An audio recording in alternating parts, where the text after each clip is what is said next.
झारखंड को लेकर अभी अजित जी हमें लेटेस्ट बताएंगे कि क्या वाकई में परिमल नैथानी 4 वोट मैनेज कर पाए हैं? नहीं, पहले तो अभी तो उनका पर्चा ही फंसा हुआ है। क्या बात कर रहे हैं? हाँ, उनका कल तो अभी उनको जो स्क्रूटनी में गड़बड़ियां आई, उनके डिस्क्रिपेंसीज पाई गई उनके नॉमिनेशंस में, तो उनको समय दिया गया है अभी सुबह 11 बजे तक का वो रेक्टिफाई करने का। उनके पर्चे में 3 गड़बड़ी थी। एक तो नाम का सीक्वेंस गलत था, दूसरा एक जो हिंदू यूनाइटेड फैमिली वाला कॉलम था उसमें कुछ जानकारी अधूरी थी, और कुछ मुकदमों से कानूनी मामलों से जुड़ी जानकारी अधूरी थी, लेकिन उनको समय दिया गया है रेक्टिफाई करने का। कोई शाम तक बात आ रही थी कि उन्होंने कर लिया? हाँ, वो कर लेंगे, चूंकि 3 बार वो एमपी रह चुके हैं राज्यसभा से लगातार, अभी भी राज्यसभा में है, तो उनको कोई बहुत नहीं करना। अभी जिस राज्यसभा में है वही हलफनामा भी दे देंगे, वो तो उनका चल जाएगा, उसमें कोई गड़बड़ी वो नहीं होगी।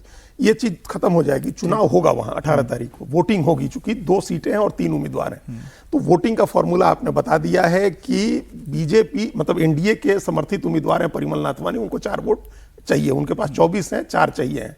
और उधर जो यूपीए के उम्मीदवार हैं महागठबंधन के, उनके पास 28 वोट है, उनको अपना 28 वोट बचा के रखना है। मतलब 16 अपना है उन कांग्रेस का, बाकी 6 जेएमएम के हैं, 4 आरजेडी के हैं और 2 लेफ्ट पार्टी के हैं।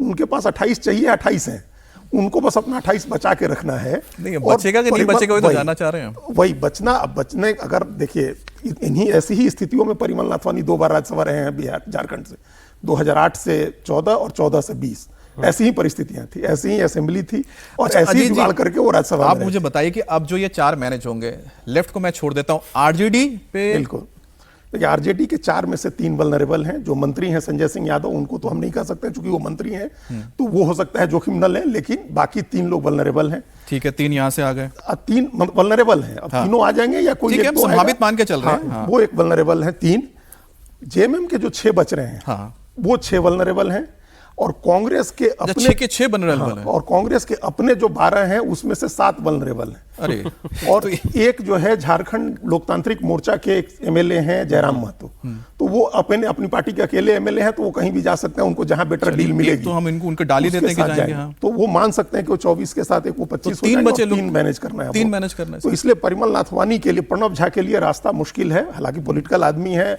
झारखंड के आदमी है और काफी दिनों से काम कर रहे हैं, लेकिन उनके लिए मुश्किल ये है जो हमने। चलिए, लेकिन आपने तो मुश्किल आसान कर दी है इस बार परिमल नाथवानी के लिए।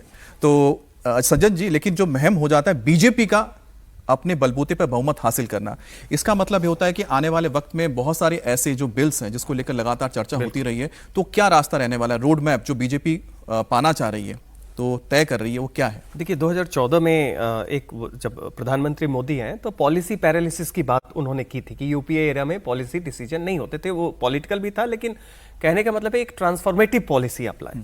तो उसके लिए आप देखिए कि जब बीजेपी के पास ये पूरी बहुमत थी और एनडीए बड़ी, लेकिन राज्यसभा में उनके पास बहुमत नहीं था, तो उस तरीके से बहुत सारे ट्रांसफॉर्मेटिव लॉज है, जैसे फार्म रिफॉर्म्स के हैं। आप याद कीजिए 2014 में लैंड एक्विजिशन बिल को प्रधानमंत्री मोदी फिर से लाना चाह रहे थे, उसमें कुछ अमेंडमेंट के साथ विरोध हुआ, वापस जाना पड़ा, लेजिस्लेटिव पार्टीज में भी थी।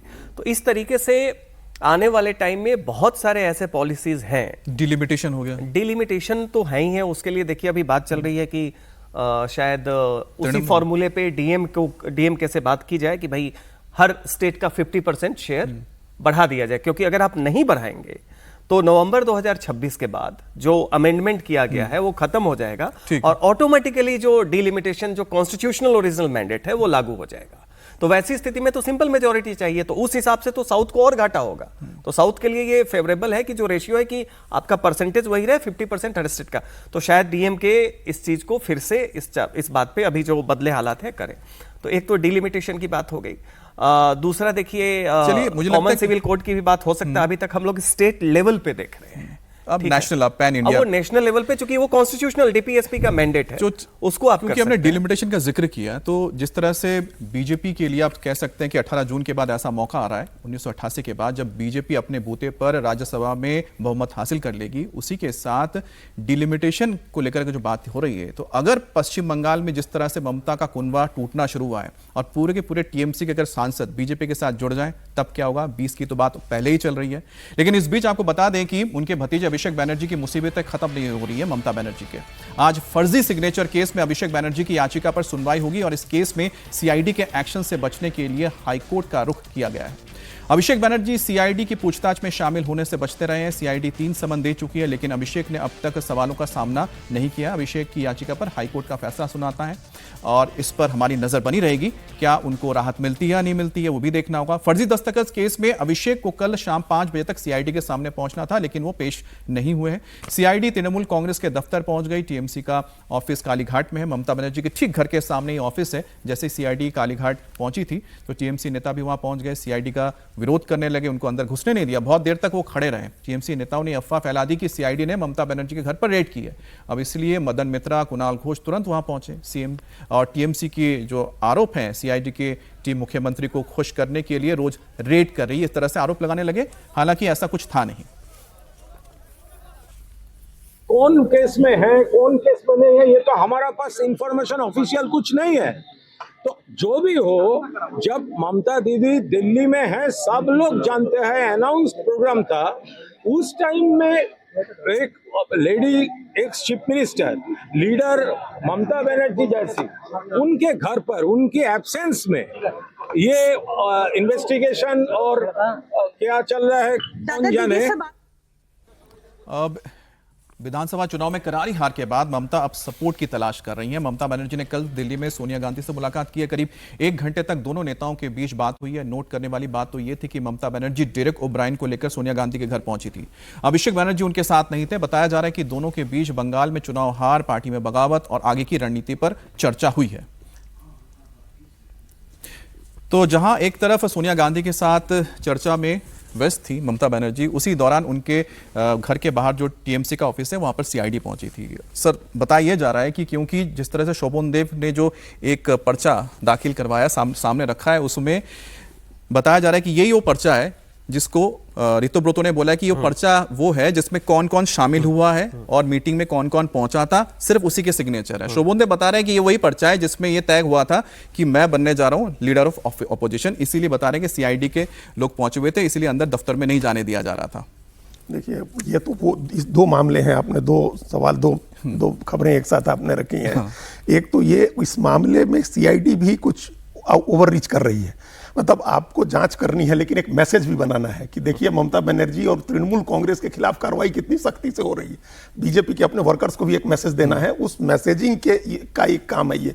नहीं तो रेड करके आप पार्टी के मुख्यालय में कौन सा दस्तावेज रखा होगा जिससे पता चलेगा कि दस्तखत फर्जी थे या असली थे, उसे तो नहीं पता चलेगा। दस्तखत फर्जी थे या असली, ये तो इससे पता चल जाएगा कि आप उन दोनों के नमूने ले लीजिए, रीता बनर्जी और संदीपन साहा के असली नमूने ले लीजिए और हैंड राइटिंग एक्सपर्ट से उनको मिलवा लीजिए और आप कोर्ट में केस फाइल कर दीजिए। नहीं सर, वहां पर बोला जा रहा है ब्लॉक लेटर्स में नाम लिखे हुए हैं और कह रहे हैं ब्लॉक लेटर्स में क्यों है, सिग्नेचर क्यों नहीं? फर्जी दस्तखत है अगर, तो अपने आप में प्रमाणित हो गया कि ब्लॉक लेटर में कोई दस्तखत नहीं करता है, तो ये फर्जी हो गया, तो ये मुकदमा चलेगा। रेड करने का है, ये थोड़ा ज्यादा की बात हो गई कि आप जाकर के दिखाना चाह रहे हैं। और दूसरी बात ये है कि कल वाली जो मुलाकात है, देखिए ये बड़ी इंपॉर्टेंट बात है। 2 आपने ध्यान दिलाया कि वो अभिषेक बनर्जी को लेकर के नहीं गई थी और सोनिया गांधी के साथ भी राहुल गांधी मौजूद नहीं थे। तो बिना राहुल गांधी की मौजूदगी के क्या राजनीति होगी?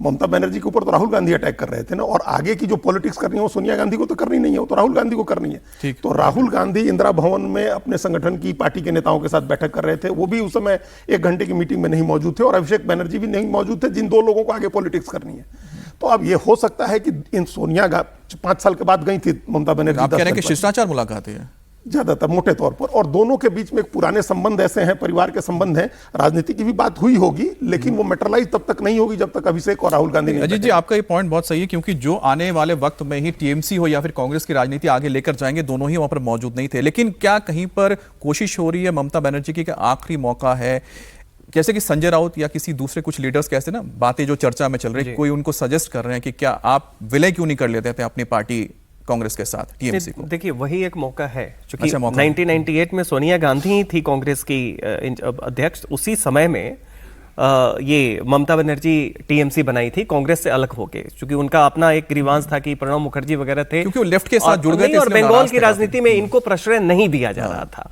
तो उस कारण से इनको लगा कि इनको नजरअंदाज किया जा रहा है। प्रणब मुखर्जी ने अपने उसमें ऑटोबायोग्राफी में लिखा भी है कि वो काफी नाराज हो गई और चले गए।